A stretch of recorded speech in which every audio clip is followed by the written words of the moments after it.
For example, I had a hard time talking about sex. I felt embarrassed. Why? Because it is extreme connection. In my family, there was no connection. I had learned connection is bad. Why? Because being seen was bad. Why?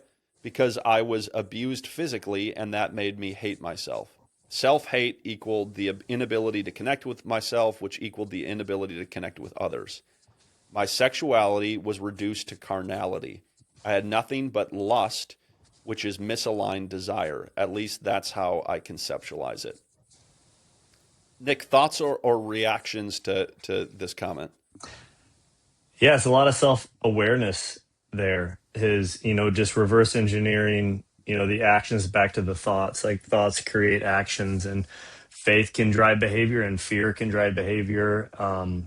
And whether someone's Christian or not, God has created the world ordered in such a way that there's a way things work. There's a way thoughts work. There's a way that words have power. And it's just really interesting. There's probably a lot of thoughts here, but just how the occult has kind of, or the new age world has kind of commandeered or taken a lot of, I think, actual principles of Christianity and how God has ordered the world and kind of twisted them a little bit, where I become the center of everything. It's I think, therefore I am, a little bit of Descartes stuff. And so you know, anyways, but I just want to highlight especially his awareness of, he had a hard time talking about sex and he felt embarrassed. Why?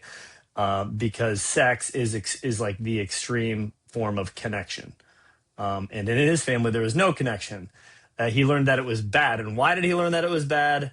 Because being seen was bad. Why was being seen was bad? Because he was abused. And that led to self hatred. And just that why question is really important. Why am I doing what I'm doing?